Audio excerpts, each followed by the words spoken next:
बिस्मिल्लाहिर्रहमानिर्रहीम। अस्सलामुअलैकुम। मेरे चैनल में आपका इस्तकबाल है। वेलकम टू ऐसे टीचिंग जोन। आज की हमारी ये वीडियो इंग्लिश स्पीकिंग कोर्स की है। तो हमने इससे पहले जो है 44वें दिन की वीडियो बना ली। आज हमारा जो है 45वां दिन है। तो आज हम 45th डे पर हैं।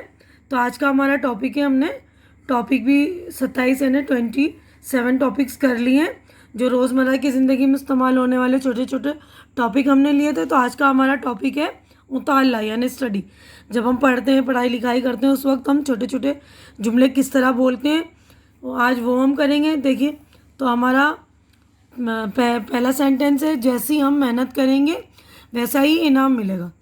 है ना, जैसी हम मेहनत करते हैं वैसा ही हमें मिलता है ना उसका reward. As we labour so shall we rewarded. यानी हम जितनी मेहनत करेंगे उतना ही हमें जो उसका फल मिलेगा। Our reward will be depend on our labour. आपने अंग्रेज़ी की कौन कौन सी किताबें पढ़ी हैं? Which books in English have you read? मैं इतना थक गया हूँ कि अपने दर्जे में पढ़ने नहीं जा सका। I am too tired to attend the class. इसका इम्तिहान कब से है? When does our examination begin? मैं इस साल बीए पास कर लूँगा। I am pass my BA this year. I will be a graduate this year. ठीक है ना, दोनों में से कोई सा भी बोल सकते हैं हम सेंटेंस के। I will pass my BA this year या I will be graduate this year. आज मैं कुछ नहीं पढ़ सका। I couldn't study anything today. वो बीए इम्तिहान में नाकामयाब हो गया। He failed in the BA examination. सवाल बड़ा आसान है। The question is very easy. न तो आशा और न इसकी बहन लगातार स्कूल आती है। Neither Asha nor her sister comes to school regularly. मैं ज़रूर पास हो जाऊँगा। I will definitely pass. Get through. ठीक है ना, तो हम बोल सकते हैं आई विल डेफिनेटली पास या I will definitely get through. मैंने पिछली रात बड़ी मज़ेदार किताब पढ़ी। I read a very interesting book last night. वो हिंदी में कमज़ोर है। ही इज़ वीक इन हिंदी।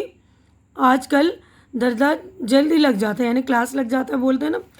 तो classes start early nowadays या दिस डेज। हमने अपनी पढ़ाई पूरी कर ली। We have completed our studies या we have finished our studies. तुम या तो इससे माफ़ी मांगो फिर जुर्माना दो या फिर जुर्माना दो। इधर यू बेग हिज पार्डन और पे द फाइन। इसे कुछ नहीं आता जाता। He doesn't know anything. He is good for nothing. वो बुध से हाजिर नहीं है। She has been absent since Wednesday. मेरे पास अपना काम पूरा करने का वक्त नहीं है। I had no time to finish my work. इसका मतलब क्या है? What does it mean? वो अच्छी तरह जी लगा कर पढ़ती है। She takes keen interest in her studies. तलबा को नतीजा कल पता चलेगा। The students will know the result tomorrow. तो इम्तिहान में पास हो गए। You have pass the examination. अब आगे सफ़े पर हम चलेंगे। देखिए, मुझे पढ़ने क्यों नहीं देते? Why don't you let me read, या हम बोलेंगे why don't you let me study. अगर तुम पास हुए तो तुम्हारे वालिदैन खुश होंगे। If you pass your parents will be happy. मैं अंग्रेज़ी बोलना जानती हूँ। I know how to speak English. तुम किस कॉलेज में पढ़ते हो? In which college are you? तुम्हारी पढ़ाई कैसी चल रही है? How are you getting on with your studies? मैं इस साल कॉलेज में 2 साल से हूँ। I have been in this college for 2 years। मैं इस साल कॉलेज में सन 1980 से हूँ। I have been in this college since 1980। तुम्हारा स्कूल अच्छा है? Your school is good. वो अंग्रेज़ी में अच्छा है। He is good at English. वो इस साल इम्तिहान में नहीं बैठेगा। He is dropping out the examination this year. Drop करते हैं ना कुछ बच्चे, एक साल गैप कर लेते, तो उसको बोल रहे हैं dropping out the examination this year.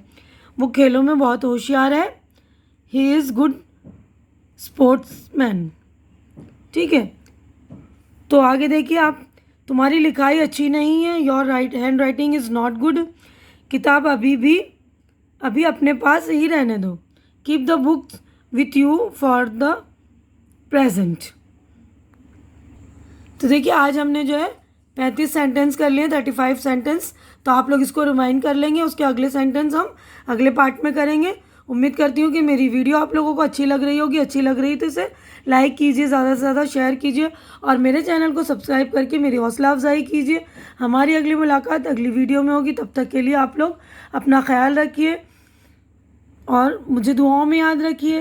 अल्लाह हाफिज़।